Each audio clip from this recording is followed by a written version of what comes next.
नमस्कार मित्रांनो. माझी लाडकी बहीण या योजनेचे लाखो महिलांनी फॉर्म भरले आणि ते फॉर्म आता हळूहळू मंजूर किंवा नामंजूर होण्यास सुरुवात झालेली आहे. आणि बऱ्याच जणांचे फॉर्म हे नामंजूर होत आहेत. तर नामंजूर होण्यामागे त्याची काय कारणे आहेत, काय चुका होत आहेत, हे सगळे आपण या व्हिडिओमध्ये बघणार आहोत. व्हिडिओ महत्त्वपूर्ण आहे. तो शेवटपर्यंत नक्की बघा. चॅनलला नवीन असाल तर सबस्क्राईब नक्की करा. तुम्ही टेलिग्राम ग्रुप सुद्धा जॉईन करू शकता. तर चालू करूयात आपल्या व्हिडिओला.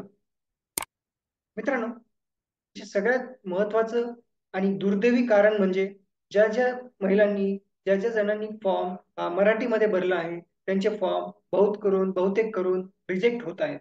आता फॉर्म मराठीमध्ये भरला पाहिजे असं कुठंही मेन्शन केलेलं नाही, कुठेही त्यांनी दिलेलं नाही, ऍपमध्ये पण असं कुठेही नाही. पण तरी पण आता मराठीमध्ये फॉर्म भरल्यामुळे तो फॉर्म रिजेक्ट होत आहे, नामंजूर होत आहे.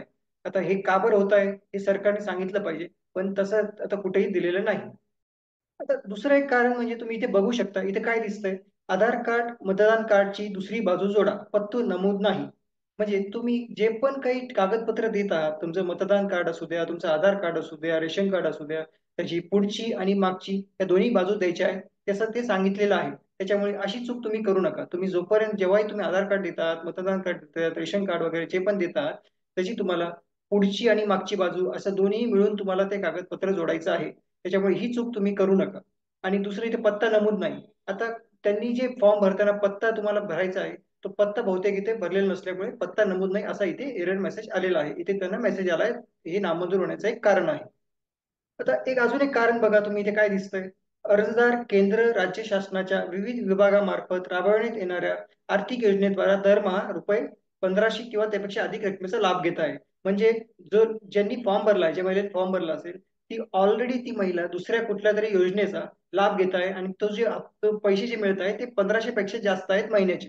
त्याच्यामुळे ऑलरेडी जर पैसे 1500 पेक्षा जास्त मिळत असतील दुसऱ्या कुठल्या योजनेमधून, तर मग या योजनेचा लाभ मिळणार नाही.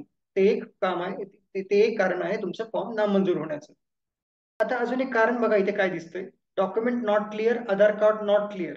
म्हणजे नोंदवलेले नाव व आधार कार्ड वरील नाव यात तफावत आहे.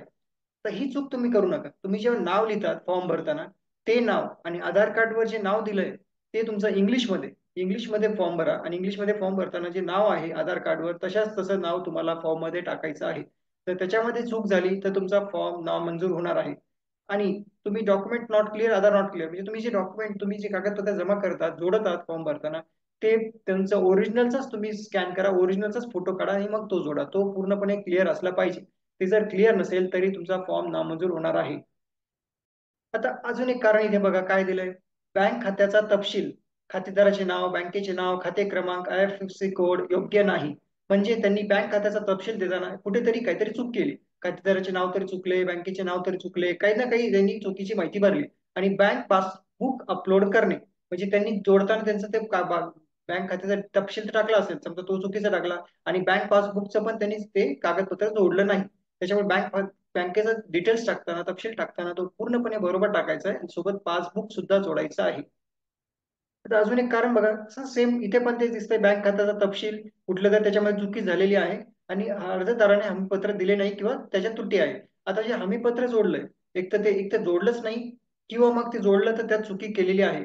तुमचा माहिती भरताना किंवा तुम्ही त्याच्यापुढे टिक करावं लागतं तुम्हाला, त्याच्या जो बॉक्स आहे तुम्हाला त्याचे टिक करावं लागतं, त्याच्यामध्ये खून करावी लागते त्या बॉक्स समोर. तर ते एक तर ती बॉक्स समोर खून नीट केलेली नाही, किंवा काहीतरी माहिती चुकीची दिली हमीपत्रामध्ये, किंवा ते जोडलं नाही. त्यामुळे हमीपत्र जोडणं पण बरोबर गरजेचं आहे, आणि ते बरोबर त्यात माहिती भरणं पण गरजेचं आहे, आणि ज्या बॉक्स समोर ज्याच्या टिक करायला पाहिजे, खून केली पाहिजे, ते सुद्धा करणं गरजेचं आहे.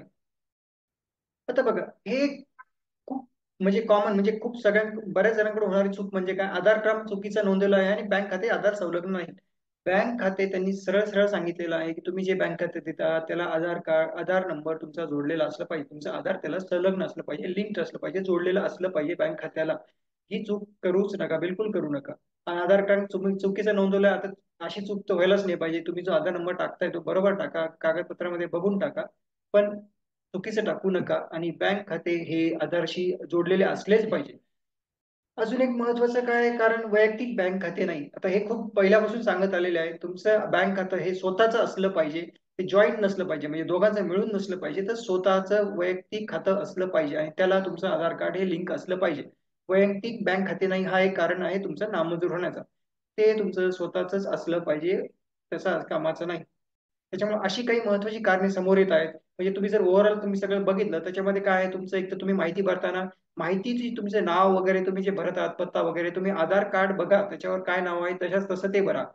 आधार कार्डचं नाव बघा, त्याचा पत्ता बघा आणि तो तसाच तसा भरा. कागदपत्रे जोडताना चुकीची जोडू नका. माहिती जशी आहे कागदपत्रावर तशीच फॉर्म मध्ये भरा. आणि मागची पुढची बाजू हे तुम्हाला तसंच तसंच जोडायचं आहे.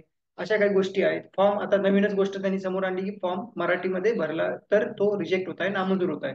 तर हे कुठेही नव्हतं, पण आता तुम्ही जर भरत असाल नवीन तर तो तुम्हाला मराठीमध्ये भरायचा नाही, इंग्लिशमध्ये भरायचा आहे.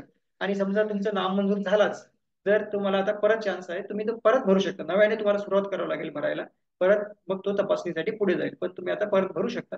पण चूक नामंजूर झालाय तर तुम्ही आता पुन्हा भरताना तरी लक्षात ठेवा की तुमच्याकडून काही चुका होऊ देऊ नका. ते एक गोष्ट तुम्ही करू शकता. तुम्हाला व्हिडिओ आवडला असेल तर शेअर करा, लाईक करा. चॅनल नवीन असेल तर सबस्क्राईब नक्की करा. थँक्यू.